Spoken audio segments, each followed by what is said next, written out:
ओम शांति।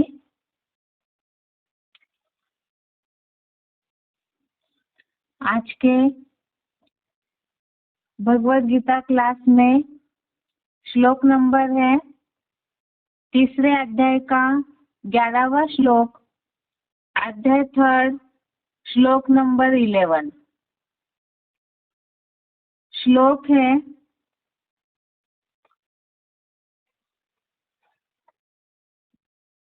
देवान् भावयतानेन ते देवा भावयन्तु वः परस्परं भावयन्तयः श्रेयः परमवाप्स्यस्त। श्लोक दोबारा,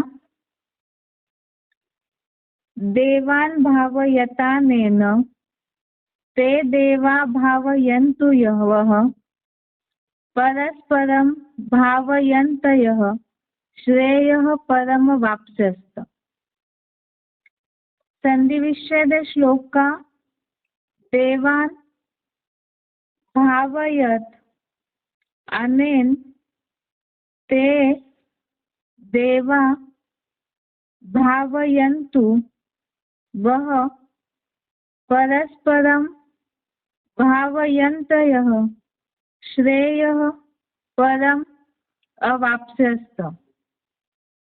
संधि विच्छेद दोबारा, देवान् भावयत अनेन ते देवा भावयन्तु वः परस्परं भावयन्तयः श्रेयः परम अवाप्स्यस्त।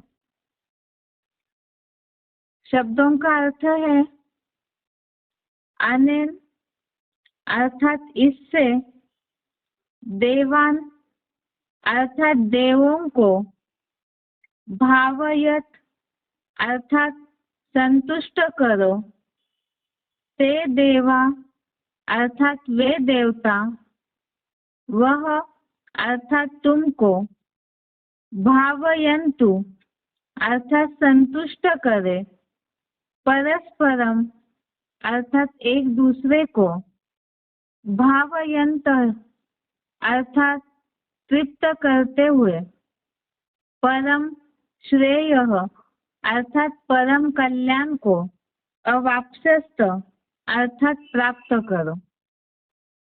शब्दों का अर्थ दोबारा, अनेन अर्थात इससे, देवान अर्थात देवों को, भावयत अर्थात संतुष्ट करो, ते देवा अर्थात वे देवता, वह अर्थात तुमको, भावयन्तु अर्थात संतुष्ट करे, परस्परम अर्थात एक दूसरे को, भावयन्तयः अर्थात तृप्त करते हुए, परम श्रेयः अर्थात परम कल्याण को, अवाप्स्यस्त अर्थात प्राप्त करो। श्लोक का अर्थ है, इससे देवों को संतुष्ट करो, वे देवता तुमको संतुष्ट करे, एक दूसरे को तृप्त करते हुए परम कल्याण को प्राप्त करो। इससे देवों को संतुष्ट करो, वे देवता तुमको संतुष्ट करे, एक दूसरे को तृप्त करते हुए परम कल्याण को प्राप्त करो।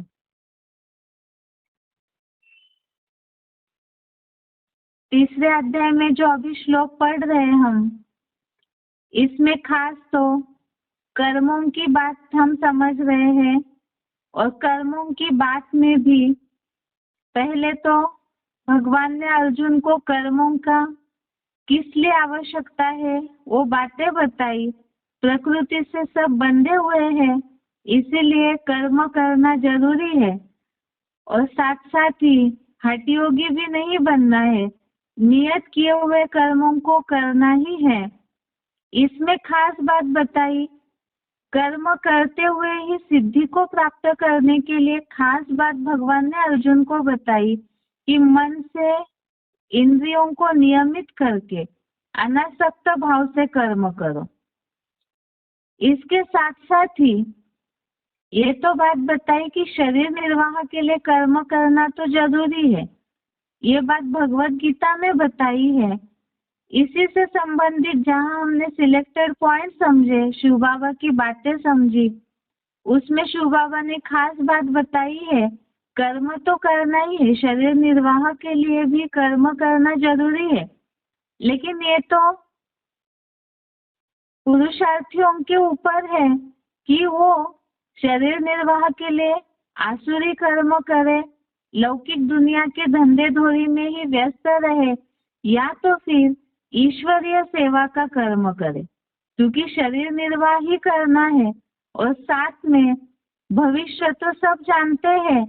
इस हिसाब से भगवत गीता में तो उसकी भी गारंटी दी हुई है, योगक्षेमम वहाम्यहम्।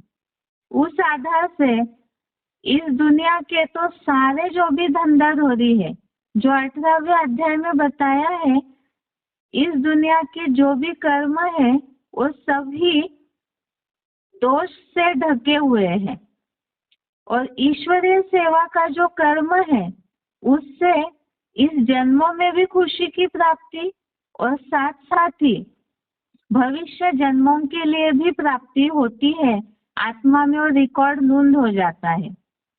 फिर भी जो ऐसे नहीं कर रहे पा रहे हैं तो उनके लिए बताया है शरीर निर्वाह के लिए कर्म करना है, लेकिन नियम बताया है मुरलियों में 8 घंटा लौकिक जो धंधाधोरी का शरीर निर्वाह का कर्म है और 8 घंटा ईश्वरीय सेवा के लिए देना है, ताकि भविष्य की प्राप्ति भी आत्मा में नोंद हो।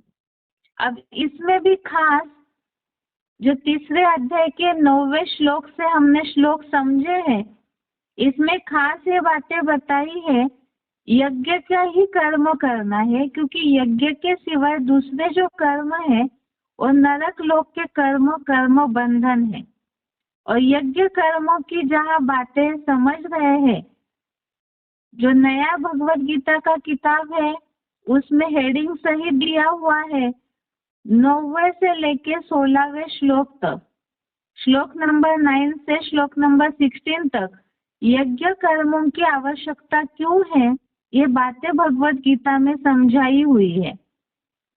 इसमें भी खास ये बातें हमने अभी 9वें और 10वें श्लोक में समझी कि यज्ञ सेवा भी करनी है तो दैहिक आसक्ति छोड़ करके करनी है, और यज्ञ सेवा या यज्ञ की शुरुआत, यज्ञ निर्माण क्यों हुआ, उसके लिए भी हमने समझा कि सृष्टि के आदि काल में ही जहाँ मानसी प्रजा को पैदा किया, उसके साथ साथ ही यज्ञ रचा गया, और उस अविनाशी रुद्र ज्ञान यज्ञ से मानसी प्रजा को प्रजापति ने कहा कि इससे सत्व प्रधान सृष्टि की वृद्धि करो।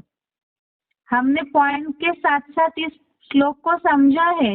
वास्तव में यज्ञ माना क्या है, तो ईश्वरीय ज्ञान ही वास्तव में यज्ञ है, ज्ञान का यज्ञ है, जिसमें ज्ञान और योगाग्नि की लगातार अविनाशी अग्नि जलते रहती है, और इस यज्ञ की बढ़ोतरी करना है, वृद्धि करना है, तो उसके लिए ज्ञान की सेवा करनी है, तभी बढ़ोतरी होगी। अब ये जो मानसिक प्रजा तैयार हुई है, इसमें भी तो अलग अलग प्रकार की प्रजा है। इस यज्ञ से ही सबकी इष्ट कामनाओं की पूर्ति होती है, अर्थात अतीन्द्रिय सुख की।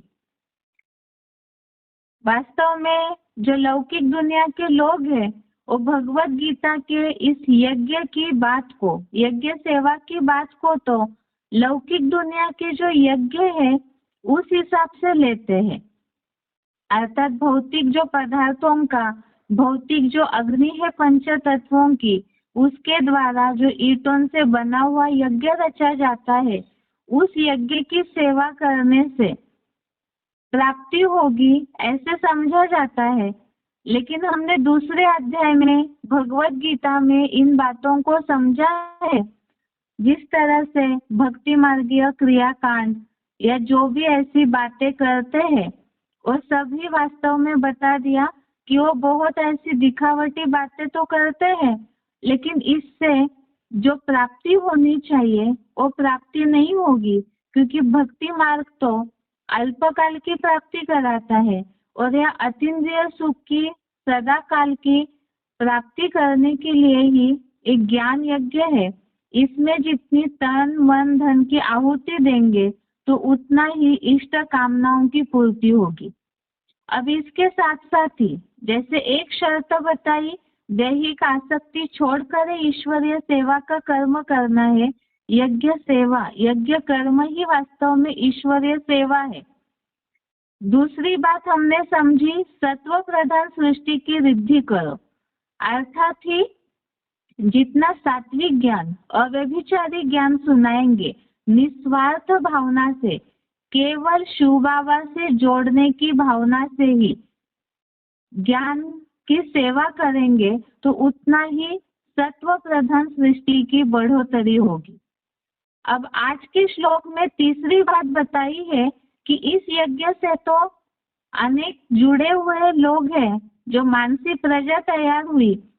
वास्तव में जो मुरलियों में हमने समझा है कि अंत में तो सारी दुनिया को ही इस ज्ञान यज्ञ कुंड में स्वाहा होना है, लेकिन अभी फिलहाल जो भी ऐसे यज्ञ से जुड़े हुए हैं तो उनके भाव से यह बताया कि इससे देवों को संतुष्ट करो, वे देवता तुमको संतुष्ट करे। भगवत गीता के इस श्लोक को तो लौकिक दुनिया वाले ये समझते हैं कि यज्ञ करने से जो आसमान में ऊपर देवताएं हैं स्वर्ग लोक में, वे संतुष्ट हो जाते हैं। लेकिन भौतिक जो अग्नि से यज्ञ किया जाता है तो वो अग्नि ऊपर कहाँ स्वर्ग तक पहुंचेगी। वास्तव में यहाँ पर देवों को संतुष्ट करो, अर्थात मुरलियों में शिव बाबा ने बोला है जो सतयुग की फर्स्ट जन्म की जनरेशन है वही सतयुग के देवताएं हैं। यहाँ एडवांस कोर्स के आधार से हम इस बात को समझते हैं कि संगम युगी स्वर्ग में जो शरीर वैकुंठ जाते हैं, या जो मुरलियों में शिव बाबा ने बोला है इस नर्क की दुनिया के बीच में ही मैं तुम बच्चों को स्वर्ग का वर्षा देता हूँ, तो ऐसे पुरुषोत्तम संगम युग में संगम युगी स्वर्ग को प्राप्त करने वाली जो आत्माएं हैं उनकी कैटेगरी अलग है। और सतयुग में जो पहले जन्म में देवता जन्म लेने वाले हैं राधा कृष्ण जैसी आत्माएं, अर्थात ही यहाँ संगम युग में हम जिन्हें ब्रह्मा सरस्वती के नाम से जानते हैं, तो कोर्स के आधार से बेसिक के हिसाब से भी सब जानते हैं कि सतयुग के पहले जन्म में राधा कृष्ण के रूप में वो आत्माएं जन्म लेती है। तो उन्होंने भले ही शरीर छोड़ा है, लेकिन सूक्ष्म शरीर से वो आत्माएं अभी भी पुरुषार्थ करते हैं। और वो पुरुषार्थ कैसे करते हैं? तो जो यहाँ शरीर के साथ पुरुषार्थ कर रहे हैं उनमें प्रवेश करके वो आत्माएं पुरुषार्थ करती है, जिसके लिए बोला जाता है इंस्पिरेटिंग पार्टी, अर्थात उमंग उत्साह देने वाली पार्टी। तो ऐसे जो देव हैं उनको संतुष्ट करो, वे देवता तुमको संतुष्ट करे। एक दूसरे को तृप्त करते हुए परम कल्याण को प्राप्त करो। अब यहाँ संतुष्टता की बात आई है। वास्तव में शिव बाबा मुरलियों में बोलते हैं, जो यहाँ क्लैरिफिकेशन में भी बात आई है, एक बार क्लैरिफिकेशन सहित इस बात को पढ़ते हैं जिससे श्लोक का अर्थ समझ में आएगा। इस यज्ञ से 9 कुरी के ब्राह्मण सो पावन शरीरी देवों को संतुष्ट करो, वे देवता तुमको कल्पांत काल में भी सूक्ष्म देह द्वारा इष्ट भोगादि से संतुष्ट करे। ऐसे एक दूसरे को परस्पर सहयोग द्वारा तृप्त करते हुए विष्णु लोकीय परम कल्याण को प्राप्त करो। श्लोक का अर्थ दोबारा देखते हैं। इस यज्ञ से 9 कुरी के ब्राह्मण 100 पावन शरीरी देवों को संतुष्ट करो। वे देवता तुमको कल्पांत काल में भी सूक्ष्म देह द्वारा इष्ट भोगादि से संतुष्ट करें। ऐसे एक दूसरे को परस्पर सहयोग द्वारा तृप्त करते हुए विष्णु लोकीय परम कल्याण को प्राप्त करो। यह विष्णु लोकीय परम कल्याण अर्थात स्वर्ग की बात है। स्वर्ग को ही विष्णु लोक बोला हुआ है, जहाँ सबके स्वभाव संस्कार का मेल होकर के सब आत्मिक स्थिति में टिक जाते हैं और वास्तव में इस दुनिया की परम कल्याण, श्रेष्ठ कल्याण अर्थात सुख शांति की प्राप्ति होना तो स्वर्ग की बात है। इसमें बताया 9 कुरी के ब्राह्मण 100 पावन शरीरी देवों को संतुष्ट करो, अर्थात उसमें भी जो अलग अलग जन्म की आत्माएं हैं। आधार मूर्त दुनिया में 9 कुरी के ब्राह्मण है, उसमें खास तो बताया है कल्पांत काल में भी सूक्ष्म देह द्वारा इष्ट भोगादि से संतुष्ट करे, अर्थात यह सूक्ष्म देह, सूक्ष्म शरीर अर्थात इंस्पिरेटिंग पार्टी, उमंग उत्साह देने वाली पार्टी, तो उनके लिए सहयोग देने की बात कहाँ से आई? मुरलियों में शिव बाबा बोलते हैं तमो प्रधान आत्मा कोई भी सेवा नहीं कर सकती है। यहाँ संगम युग में सत्व प्रधान सृष्टि की वृद्धि तो करना है, लेकिन यहाँ तो कलयुगांत में तो सभी तमो प्रधान है। इसीलिए ही शरीर में बंधे हुए होने के कारण या तो यहाँ 500 करोड़ की दुनिया का संकर रंग लगने के कारण जिस तरह से अवस्था ऊंची उठनी चाहिए, जैसा उमंग उत्साह होना चाहिए सेवा में, वो तो ऊपर नीचे होते रहता है। इसीलिए मुरलियों में भी शिव बाबा ने इस बात को बोला है तमो प्रधान आत्मा सेवा नहीं कर सकती है, तो इंस्पिरेटिंग पार्टी की आत्माएं ही वास्तव में उमंग उत्साह दिला करके सेवा करवाती है। अब यहाँ पर एक दूसरे को सहयोग करना, अर्थात मुरलियों में शिव बाबा ने बोला है जैसे राम वाली आत्मा में ब्रह्मा की सोल प्रवेश करती है तो हनुमान राम को सहयोग करते हैं और श्री राम हनुमान को सहयोग करते हैं। इसी तरह से जो भी नंबरवार ऐसी आत्माएं जुड़ी हुई है, कनेक्टेड है, तो यहाँ है हिम्मत की बात। जितना हम हिम्मत करेंगे उतना इंस्पिरेटिंग पार्टी उमंग उत्साह दिला करके सेवा का कार्य आगे बढ़ाती है। तो यहाँ ही यही बात है देवों को संतुष्ट करने की, अर्थात हिम्मत का कदम बढ़ाते हैं तो सहयोग भी इंस्पिरेटिंग पार्टी के द्वारा मिलेगा। और इसी तरह से जो यज्ञ की बढ़ोतरी होना और खास लक्ष्य है इस यज्ञ के द्वारा स्वर्ग की स्थापना करना। ईश्वरीय ज्ञान जितना ज्यादा फैलेगा इस दुनिया में उतना ही आत्माओं का कल्याण होगा, क्योंकि मुरलियों भगवत गीता में ये बात बोली हुई है, नहीं ज्ञाने न सदृशम पवित्रम इह विद्यते, अर्थात ज्ञान के द्वारा ही वास्तव में जो बोला जाता है रीते ज्ञानान्न मुक्ति, ज्ञान के द्वारा ही सबकी मुक्ति होनी है। इसीलिए ही ऐसे ईश्वरीय ज्ञान की जितनी सात्विक सेवा करेंगे तो उतना ही यज्ञ की बढ़ोतरी होगी और एक दूसरे को जितना सहयोग करेंगे, क्योंकि सहयोग के बिना जो बोलते हैं बेसिक में भी शिव बाबा भी बोलते हैं सहयोग के द्वारा ही इस सृष्टि पर सुखमय संसार बनेगा, तो उस हिसाब से ही ये विष्णु लोकीय परम कल्याण की प्राप्ति भी उसी आधार से होगी। इसके साथ साथ ही यहाँ तो खास बात बताई है इंस्पिरेटिंग पार्टी के हिसाब से कि उन देवों को संतुष्ट करो, वे देवता तुमको संतुष्ट करे। ये बात इस श्लोक के भावार्थ में खास बताई और साथ साथ ही मुरलियों के हिसाब से भी अगर हम समझे तो मुरलियों में शिव बाबा बोलते हैं कि ब्राह्मणों को भी जो जितना योगी होगा वो उतना सहयोगी भी होगा। अर्थात यहाँ पुरुषोत्तम संगम युग में पुरुषार्थी जीवन में भी ईश्वरीय सेवा के कार्य में जितना हम यहाँ पुरुषार्थी शरीर में जो भी सेवा के साथी है उनको जितना यहाँ सहयोग देंगे हर ईश्वरीय सेवा के कार्य में, तो उतना ही कल्याण आत्मा में नून होते जाता है।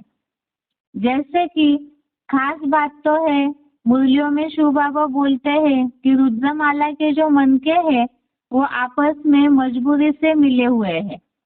अब इस बात को समझ करके ऐसे सोचते हैं बाबा ने तो मुरली में ऐसे ही बोला है, तो इसीलिए संस्कार मिलाने की कोशिश ही नहीं करेंगे।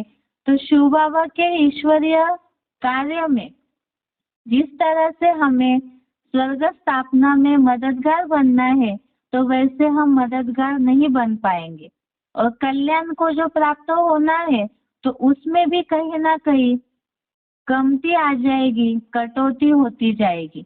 इसीलिए पुरुषार्थी जीवन में भी जो है तो सभी का लक्ष्य यहाँ पुरुषार्थ में देवता बनने का, तो देवता बनने के लक्ष्य में जितना हम एक दूसरे को ईश्वरीय सेवा में सहयोग देंगे, सहयोग देना अर्थात यह तृप्त करना हुआ, और उसी के आधार से परम कल्याण की भी प्राप्ति होगी। यह आज के श्लोक का अर्थ है। इसे उच्चारण के साथ एक बार सुनते हैं, इसके साथ कुछ पॉइंट्स है और सिलेक्टेड क्लिप है, उसे भी सुनेंगे।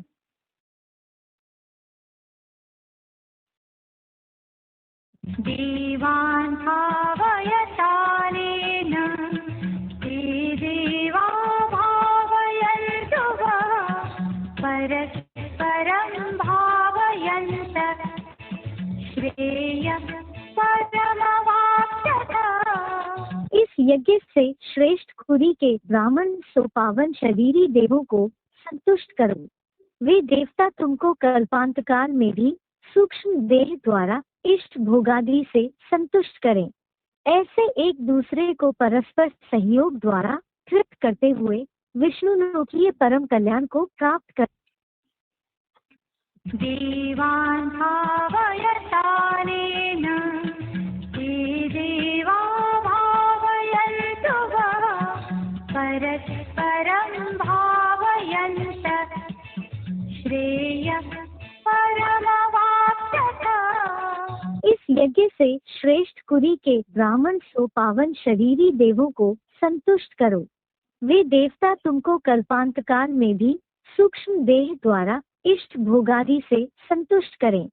ऐसे एक दूसरे को परस्पर सहयोग द्वारा तृप्त करते हुए विष्णु लोकीय परम कल्याण को प्राप्त कर।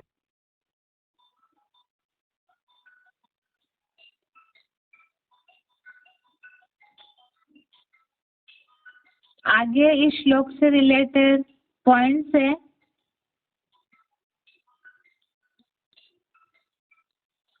अव्यक्तवाणी का पॉइंट है 15 दिसंबर 79, अव्यक्तवाणी डेट 15 दिसंबर 79। पॉइंट है एक दूसरे को बाप के गुणों का व स्वयं की धारणा के गुणों का सहयोग देते हुए गुणमूर्त बनाना, यह सबसे बड़े से बड़ी सेवा है। पॉइंट दोबारा, एक दूसरे को बाप के गुणों का व स्वयं की धारणा के गुणों का सहयोग देते हुए गुणमूर्त बनाना, यह सबसे बड़े से बड़ी सेवा है।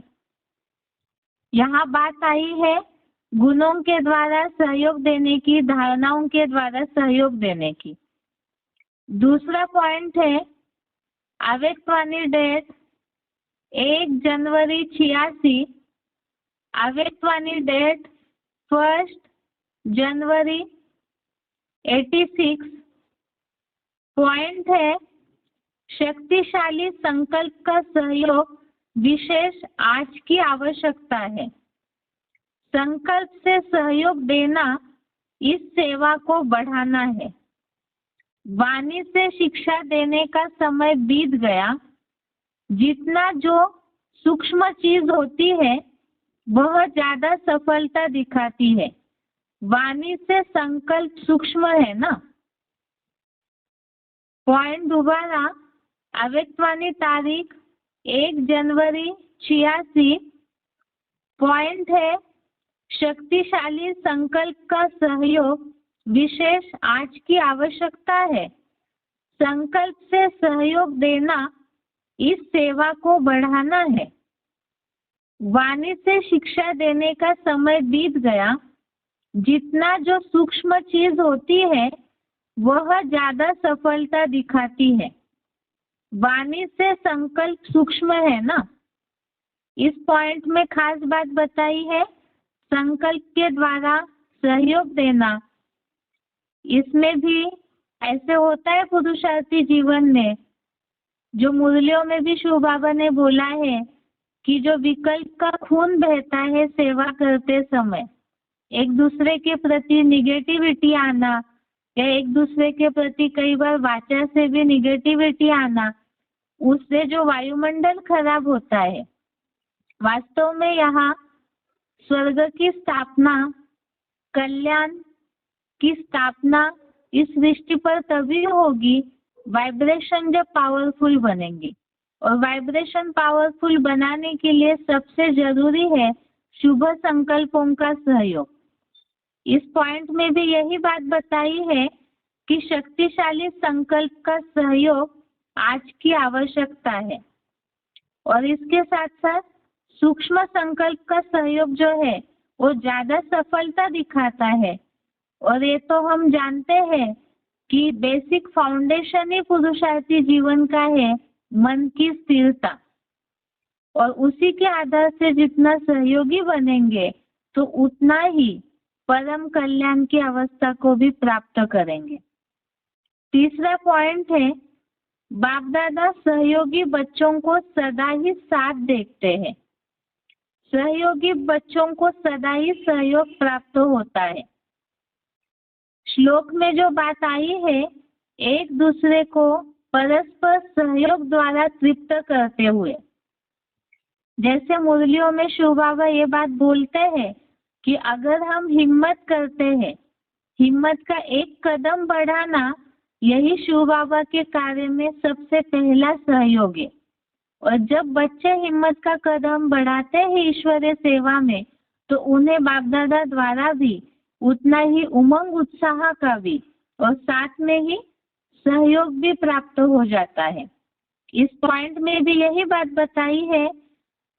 अव्यक्तवाणी की तारीख है 18 जनवरी 84। बाप दादा सहयोगी बच्चों को सदा ही साथ देखते हैं। सहयोगी बच्चों को सदा ही सहयोग प्राप्त होता है। तो जितना शिव बाबा के कार्य में सहयोग देंगे, यहाँ तो बाप दादा की बात आई है, अर्थात दादा तो कई मुरलियों में इंस्पर्टिंग पार्टी के हिसाब से भी बोला जाता है ब्रह्मा बाबा के लिए। तो यहाँ यज्ञ सेवा के कार्य में जितना सहयोग देंगे तो उतना ही शिव बाबा से भी बाप दादा से भी सहयोग प्राप्त होता है। और जितना सहयोग प्राप्त होगा, जितना हम जो शर्तें बताई है ईश्वरीय सेवा की, पहली तो दैहिक आसक्ति छोड़ना, दूसरा सत्व प्रधान सृष्टि की वृद्धि करना, और तीसरी बात बताई यज्ञ सेवा के कर्मों के लिए आपस में परस्पर सहयोग द्वारा एक दूसरे को संतुष्ट करो। यहाँ इंस्पिरेटिंग पार्टी की भी बात है, जो पहले जनरेशन के देवताएं हैं उन्हें भी संतुष्ट करने की बात आई। और उसके साथ साथ मुरलियों में तो हम सुनते हैं कि ब्राह्मण परिवार में भी आपस में जितना सहयोग देंगे, एक दूसरे को जितना संतुष्ट रखेंगे, आत्मिक स्थिति के द्वारा, शुभ भावना, शुभ कामनाओं के द्वारा, श्रेष्ठ संकल्पों के द्वारा, तो उतना ही जो खास इस यज्ञ सेवा से, ज्ञान यज्ञ से प्राप्ति होती है, अतीन्द्रिय सुख की या परम कल्याण की, तो वो प्राप्ति की अनुभूति होगी। इसके आगे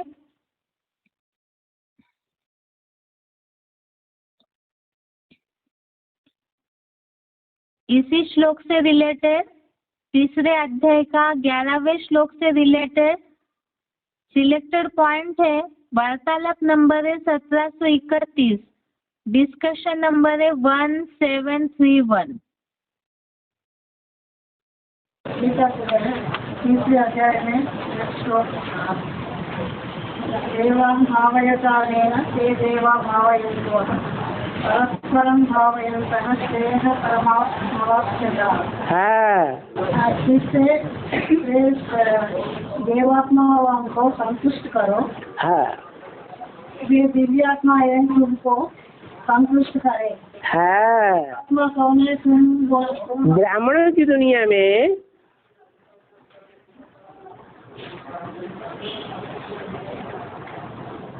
भगवान के बच्चे भगवान भगवती बनने वाले भी हैं।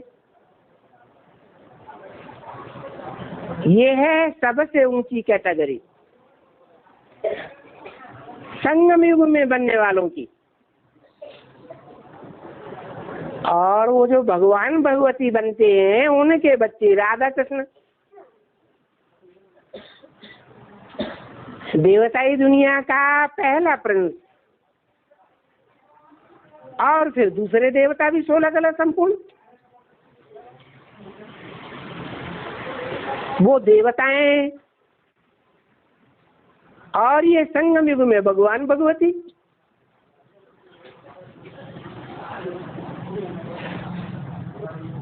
अब इस श्लोक में बताया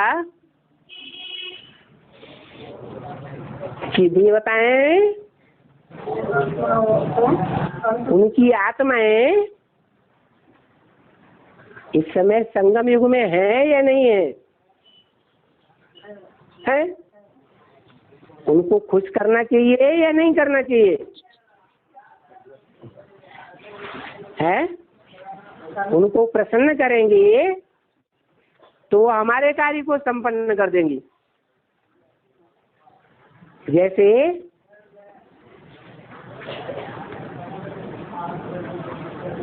रामायण के अनुसार राम वाली आत्मा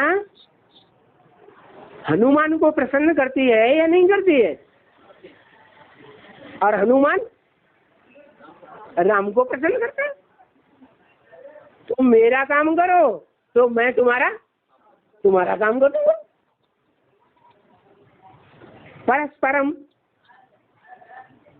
परस्पर एक दूसरे को सहयोग दे। तो ब्राह्मणों की दुनिया में बेसिक में से ढेर सारी आत्माएं हैं जो बेसिक नॉलेज पूरा लेकर के संपन्न स्टेज में लेकर के अपने शरीर का पुरुषार्थ पूरा कर लेती है। स्थूल शरीर का वो सतयुग में जाके देवता के रूप में जन्म लेंगे। परंतु अभी भी वो देवता का पुरुषार्थ कर रहे हैं। वो देवता बनने का पुरुषार्थ करने का रास्ता कोई बताने वाला है या नहीं है? है? वो तो निराकार है, उसको तो मुख ही नहीं है। तो उन देव आत्माओं को ज्ञान कैसे मिले? है जरूर वो निराकार शिव किसी मुकर्रर साकार रथ के द्वारा हम बच्चों को डायरेक्ट ज्ञान देता है। और हम बच्चों में बेसिक में शरीर छोड़ने वाली अपने साकार शरीर से पुरुषार्थ को संपन्न करने वाली देवात्माएं शरीर छोड़ करके हम बच्चों में प्रवेश कर रही है। तो एक दूसरे के सहयोगी बने या नहीं बने? है बने। हाँ जी, जिनको अव्यक्त वाणी में इंस्पिरेटिंग पार्टी कहा है, इंस्पायर करती है। हम बच्चों को उमंग उत्साह देने वाली है। जैसे ब्रह्मा की अव्यक्त वाणी गुलजार दादी में आती है, हमको बहुत उमंग उत्साह देती है।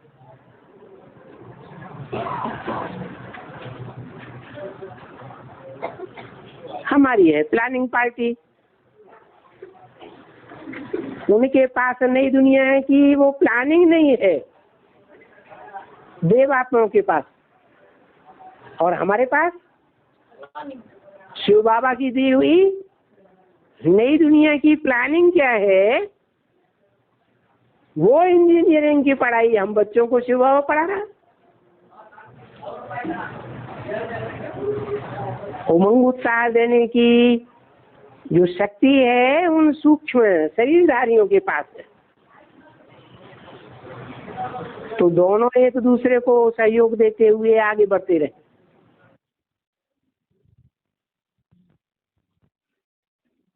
आगे का पॉइंट है सिलेक्टेड पॉइंट 298 नंबर का, सिलेक्टेड पॉइंट नंबर 298।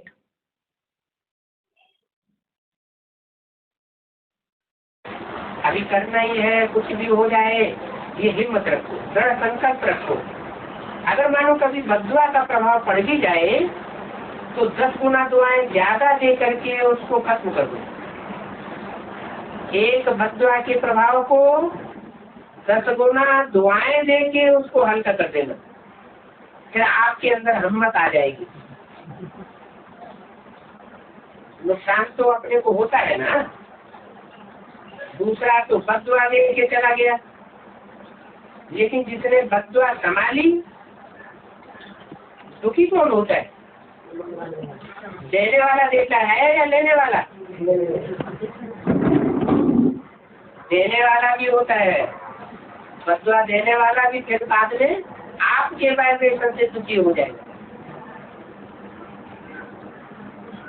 क्योंकि लेने वाला ज्यादा होता है, लेने वाला तो अनबेला होता है।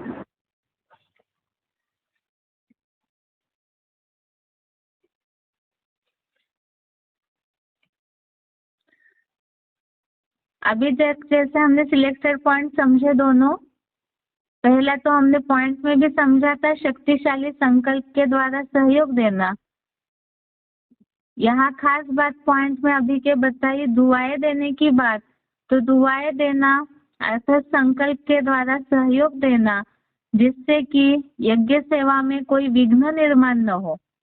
और पहला जो श्लोक से रिलेटेड पॉइंट था उसमें तो हमने समझा है इंस्पिरेटिंग पार्टी के हिसाब से खास बताया है सहयोग देने की बात, उनको संतुष्ट करने की बात। आगे का सिलेक्टेड पॉइंट है 1255 नंबर का, सिलेक्टेड पॉइंट नंबर 1255।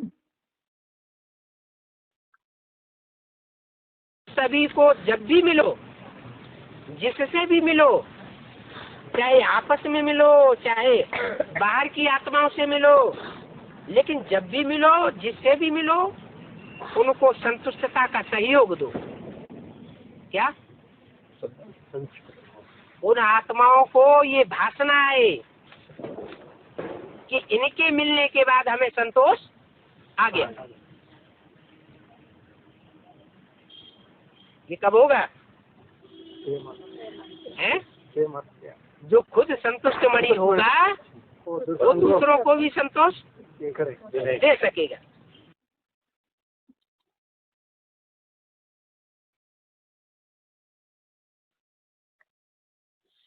आगे का सिलेक्टेड पॉइंट है 421 नंबर का, सिलेक्टेड पॉइंट नंबर 421।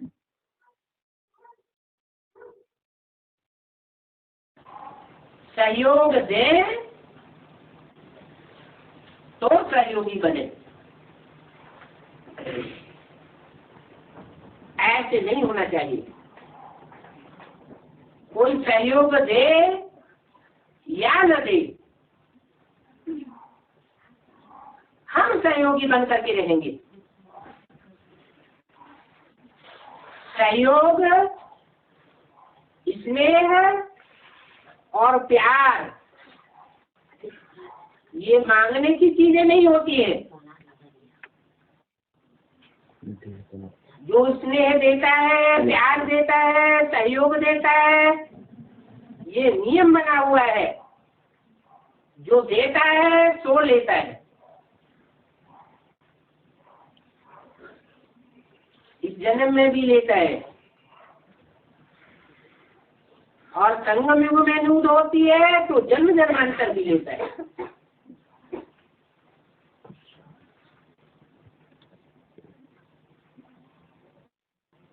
ये कर्म की थ्योरी है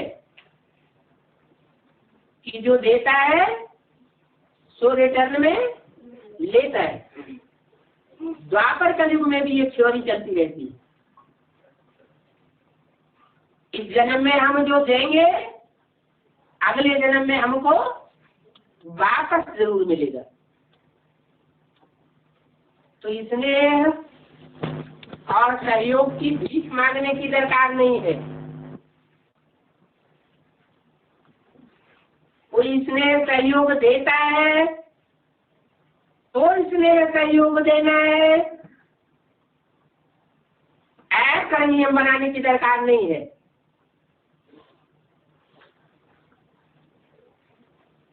ये कमजोर आत्माओं का काम है।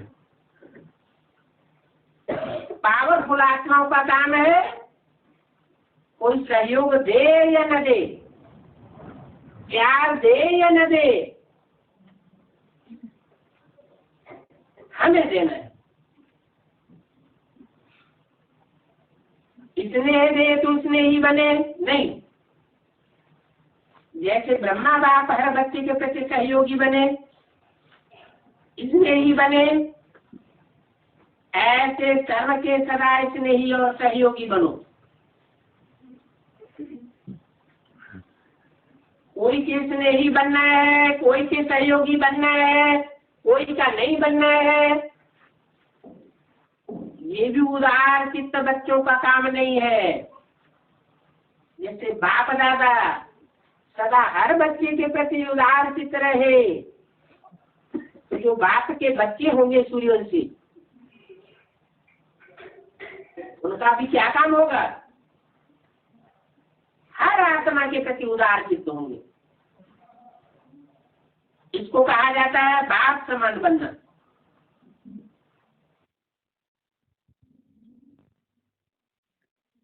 अभी के पॉइंट में खास बात बताई है सहयोग देने की। सहयोग तो मांगने की चीज नहीं है, लेकिन फिर भी यहाँ जितना सहयोगी बनेंगे तो उतना ही जन्म जन्मांतर भी सहयोग प्राप्त होगा। इस तरह से आज का श्लोक हो गया। अभी आगे बेसिक कोर्स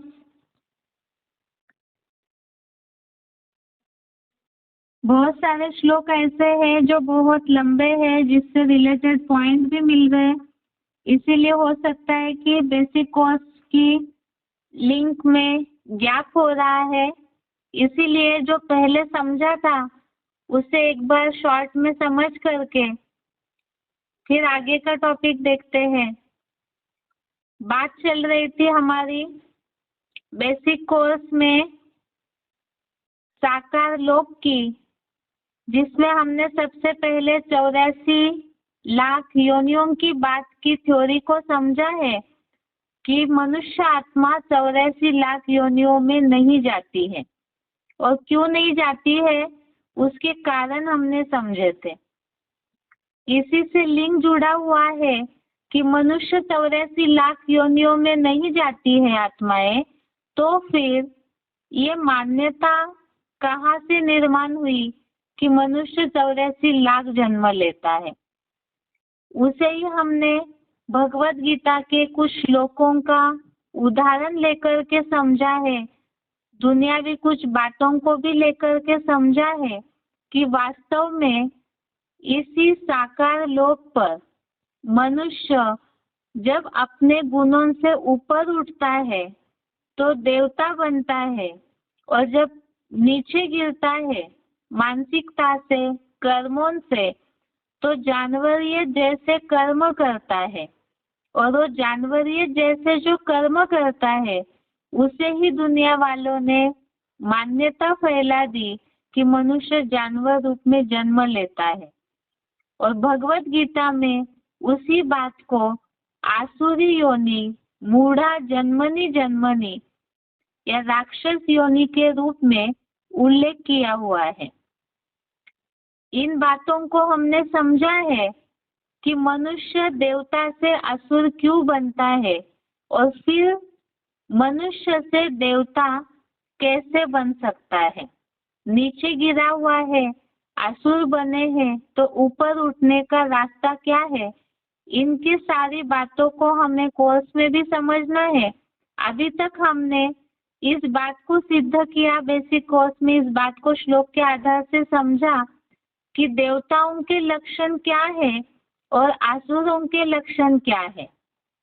उसी आधार से ही वास्तव में इसी दुनिया में मनुष्यों के जो कर्म दिखने में आ रहे, शरीर तो मनुष्यों का है लेकिन विचारधारा जो उनकी जानवरीय जैसी आसुरी स्वभाव वाली है, तो वास्तव में इसी सृष्टि पर ही देवता और असुर अपने गुण कर्मों के आधार से होते हैं। इसी प्रकार से इसी सृष्टि पर ही इस प्रकार वास्तव में साइंस की थ्योरी के आधार से भी हमने समझा कि देवता लोग कोई ऊपर नहीं है, क्योंकि ऊपर कहीं भी अन्य ग्रहों पर मनुष्य जीवन संभव ही नहीं है। इसे हमने साइंस की थ्योरी के आधार से समझा है। और साथ में ही भगवत गीता में भी इस बात को निर्मल लोक या सतोगुणी लोक की जो उल्लेख आया है, तो वास्तव में वो गुण और कर्मों के आधार की ही बात है। अब इसी से रिलेटेड हमने बेसिक कोर्स में जो लास्ट में समझा है, उन कुछ पॉइंट्स को समझते हैं, पहले पढ़ते हैं, जिससे कि लिंक समझ में आएगी कि अभी हमें समझना क्या है।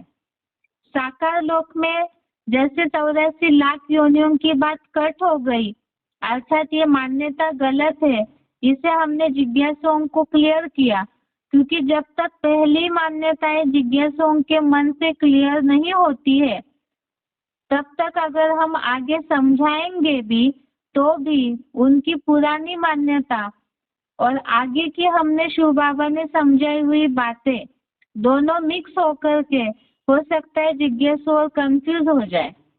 इसीलिए इस श्लोकों के आधार से जो भी 84 लाख योनियों की बातें क्लियर की है, तो जरूर उन्हें टटोल के देखिए कि क्या वो इन बातों को मान रहे हैं या नहीं मान रहे, क्योंकि जब तक उस बात को क्लियर नहीं करते, 84 लाख योनियों की जो बात है कई लोग बुद्धि में बहुत फिक्स करके रखते हैं, जब तक इस बात को नहीं हटाते हैं तब तक आगे का जो सृष्टि चक्र का नॉलेज है, जिसमें कि ये सारी बातें आती है, सृष्टि चक्र के बारे में भी ये बातें मनुष्यों के बुद्धि में है कि लाखों का ये युग लाखों का है, हजारों वर्ष का है, बहुत लंबा समय भी विनाश के लिए पड़ा हुआ है, बहुत सारी ऐसी मान्यताएं हैं। ये तभी क्लियर होगी जब पहले मनुष्यों के जन्मों की बात क्लियर हो जाएगी। अभी तक हमने जो समझा है उसका सार एक बार देखते हैं, उसके बाद सृष्टि चक्र के बारे में क्या मान्यताएं हैं उसे समझते हैं। मनुष्य देवता से असुर क्यों बनता है? पहली बात, अभी तक जो हमने देवताओं के लक्षण देखे, असुरों के लक्षण देखे भगवत गीता के श्लोक के आधार से, उससे यह सिद्ध होता है जैसे देवताई लक्षणों में बहुत सी बातें आई, तेजस्विता, क्षमा और भी ऐसी नम्र चित्तपना, ऐसे बहुत से लक्षण देवताओं के आए। और आसुरों के जो लक्षण है उसमें बल, घमंड, अनेक विचारों में भटके हुए, ऐसे बहुत से लक्षण बताए हुए हैं। तो इन दोनों अंतरों से जो श्लोकों में हमने अलग अलग लक्षण समझे हैं, उस आधार से सत्व गुण वाले ऊपर जाते हैं सत्य योनि को पाते हैं, अर्थात ही मनुष्य ही ऊंचा उठ करके देवता बनता है। दूसरी बात, जो आसुरों के लक्षण समझे हमने, उस आधार से तमोगुण वाले नीचे अधम गति में जाते हैं, असत योनि को पाते हैं, अर्थात ही मनुष्य से असुर बन जाते हैं। जहाँ सत और असत योनियों की बात आई, भगवत गीता में कहीं भी जानवरियत का उल्लेख नहीं आया है। देवता और असुरों की बातों के लिए ही, उन्हीं बातों को समझाने के लिए ही सत और असत योनि का उल्लेख हमने श्लोकों में समझा है। अगली बात, इन सत और असत योनियों की बातों से ये बात सिद्ध होती है कि मनुष्य ही सत्वगुणी थे, तब देवता थे, और इसी दुनिया को ही स्वर्ग कहा है, जिसमें हमने श्लोक में निर्मल लोक की बात या सत्वगुणी लोक की जो बात का उल्लेख आया था, उसे समझा था। इस आधार से ही यहाँ इसी दुनिया में ही स्वर्ग होता है। जो बताया निर्मल लोक ऊपर है और सत्वगुणी लोक की बात आई, तो उन श्लोक के रेफरेंस में ये बात सिद्ध हुई थी कि वास्तव में यहाँ ही जो सत्वगुणी धारण करते हैं सत्व गुण को, तो देवता कहलाते हैं। और वही मनुष्य जब तमोगुणी बन जाते हैं, तो ये दुनिया ही, ये धरती ही असुर लोक बन जाती है। जो साइंस के आधार से भी हमने समझा था कि धरती के नीचे वास्तव में ऐसे कोई पाताल लोक नहीं है। यहाँ मनुष्यों की बुद्धि देह की मिट्टी में इतनी रममान हो जाती है कि उसमें ही जानवरियत जैसे संस्कार आकर के वो आसुरी कर्म करने लगते हैं, जिसे बहुत सारे लोग दुनिया में राक्षसी कर्म कहते हैं, नराधम जैसे कर्म किए कहते हैं, या जानवरों जैसे हिंसक के कहते हैं। तो ये दुनिया वालों ने ही ये मान्यता फैलाई है। इसीलिए ही मनुष्य जो भी कर्म करते हैं, नर जो भी कर्म करते हैं, आसुरी पने का नीचे गिरा हुआ, तो नरक कहलाती है दुनिया। अभी हम देवता जैसे कब थे और असुर जैसे कब बने, लक्षण तो हमने समझ लिए कि नीचे गिरते हैं तमोगुणी बनते हैं तो असुर है, और ऊपर उठते हैं तो देवता बनते हैं। ये तो लक्षण समझे हमने, लेकिन अभी बात है समय को समझने की कि देवता जैसे बने थे वो समय कब था, और असुर जैसे बने थे तो वो समय कब था, और ऐसे क्यों बन जाते हैं, और क्या अभी असुर बने हैं तो फिर से देवता बन सकते हैं, और अगर देवता बन सकते हैं तो कब बन सकते हैं और कैसे बन सकते हैं। इन बातों को समझने के लिए ही ये सृष्टि चक्र, जिसे दुनियावी लोग काल चक्र कहते हैं, जिसे हमने पहले ही, जहाँ साकार लोक की बात आई, मनुष्य लोक की बात आई, वहाँ एक उल्लेख आया था। शेक्सपियर ने भी इस बात को बोला है, ये सृष्टि एक नाट्य मंच है, रंगमंच है।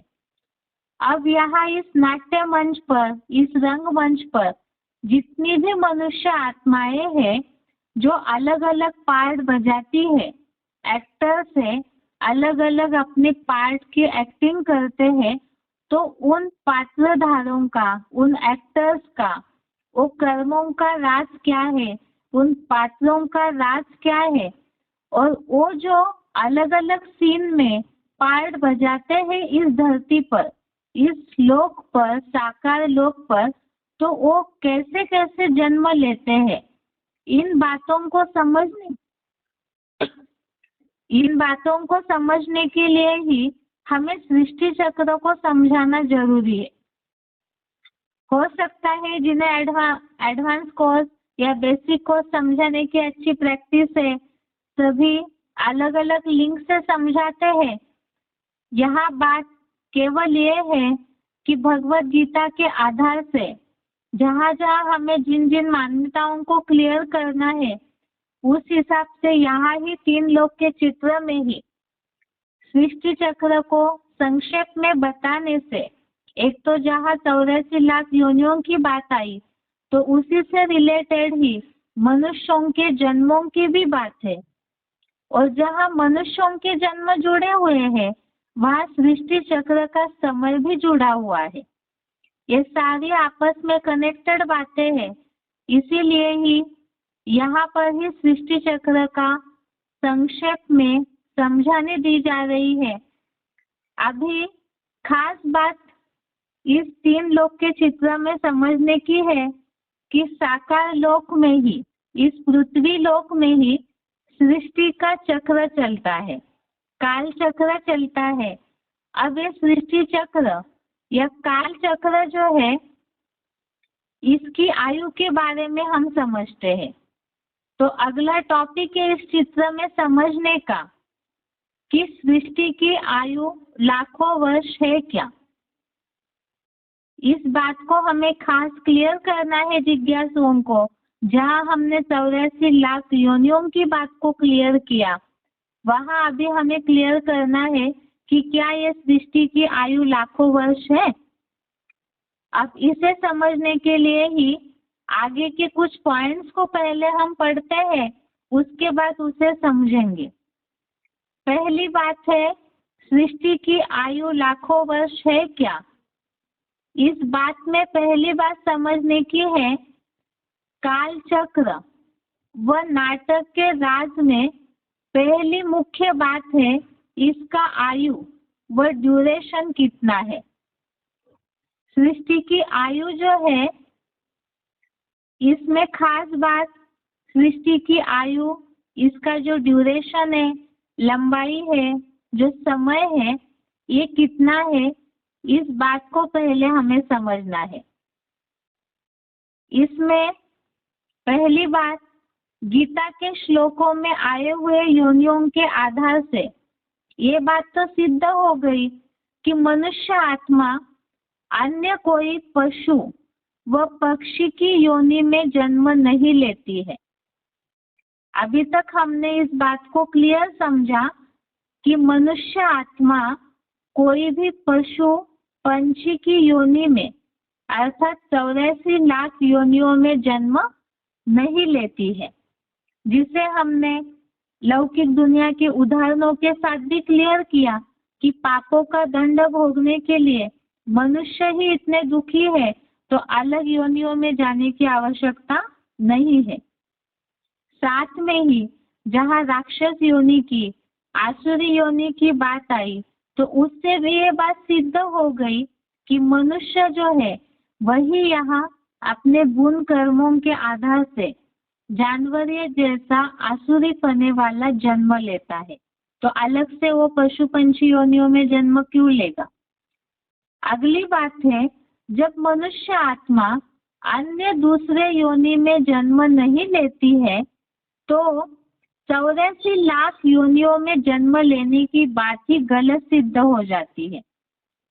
इस बात को भी हमने समझा है कि जब पशु पंछी योनियों में जन्म ही नहीं लेती है तो 84 लाख योनियों की बात ही गलत है, जिसे हमने इस बात को समझा था कि पुरातन जमाने के लोग जो है, जिन्होंने भी शास्त्र बनाए, बहुत सारे शास्त्रों में इंटरप्रिटेशन होता गया सात्विक अवस्था के बाद, तो मनुष्य जन्म का कोई हिसाब ही न पूछ पाए, इसीलिए 84 लाख योनियों में डाल दिया। वास्तव में इस बात को हमने समझा है कि इतने लाखों जन्म लेने की मनुष्य को आवश्यकता ही नहीं है, और पशु पंछी योनि की बात भी गलत सिद्ध हो गई। शास्त्रों में ही 2 अलग प्रकार की बातें आई है, जैसे पुनर्जन्म की बातों का उल्लेख हमने समझा था, शिखंडी का उल्लेख आया, उसके बाद द्रौपदी भी पूर्व जन्म में शिव भक्तिन थी। एक तरफ पूर्व जन्म शास्त्रों में मनुष्य के रूप में दिखाया है और दूसरी तरफ 84 लाख योनियों की बात को बोल के जानवर योनियों की बात, इस तरह से परस्पर विरोधी बातें शास्त्रों में बताई है। तो इससे ही हमने जिज्ञासुओं को क्लियर किया कि वास्तव में 84 लाख योनियों में नहीं आते हैं। अगली बात है 84 लाख योनियों में जन्मत की मान्यता के कारण ही मनुष्य आत्मा के लाखों जन्म बताए गए हैं, जिसके कारण ही सृष्टि की आयु भी लाखों वर्ष बताई गई। 84 लाख योनियों की बात या 84 लाख जन्मों की जो मान्यता शास्त्रों में फैलाई गई है, उस बात को सिद्ध करने के लिए ही सृष्टि की आयु को भी लाखों वर्ष बता दिया। क्योंकि अगर 84 लाख जन्मों में कोई मनुष्य घूमता है आत्मा, तो फिर सृष्टि की आयु भी उतनी होनी चाहिए। ऐसा कैलकुलेशन सेट करके भी कई शास्त्रकारों ने सृष्टि की आयु को लाखों वर्ष बता दिया। अगली बात, इसे तो हम आगे क्लियर करेंगे, यहाँ केवल सृष्टि की आयु लाखों वर्ष है क्या, उससे रिलेटेड कुछ पॉइंट को हम समझ रहे हैं कि 84 लाख योनियों की बात को सही सिद्ध करने के लिए ही कई शास्त्रकारों ने, कई मनुष्यों ने सृष्टि की आयु को भी लाखों वर्ष बता दिया। अब जब हमने 84 लाख योनियों की बात को क्लियर किया कि 84 लाख योनियों की बात या 84 लाख जन्म लेने की जो मान्यता है वही गलत सिद्ध हो गई है शास्त्रों की, तो फिर 84 लाख जन्म या सृष्टि की आयु लाखों वर्ष होने की जो मान्यता है वो कैसे सच हो सकती है। इसका मतलब जब 84 लाख योनियां ही नहीं है, क्योंकि 84 जन्म होते हैं केवल मनुष्यों के, और फिर जब 84 केवल जन्म होते हैं तो फिर ये लाखों वर्ष की जो बात आई, चाहे लाखों जन्म चाहे लाखों वर्ष सृष्टि की आयु, तो ये मान्यता भी वास्तव में कैसे सच हो सकती है। जब वो सच नहीं है तो फिर ये जो बातें आई है सृष्टि की आयु लाखों वर्ष की है, तो इसका और क्या कारण हो सकता है, शास्त्रकारों ने इस तरह की मान्यता क्यों फैलाई है, तो उसे भी हम समझेंगे, जिसमें बहुत सारे शास्त्रकारों ने दिव्य वर्ष की बातें बताई या एक युग की आयु को दूसरे युग से गुना करके लाखों वर्ष जोड़ करके बता दिया। तो ये बातें क्या है, इसे हम कल के कोर्स में समझते हैं। आज के लिए यहाँ तक ही। ओम शांति।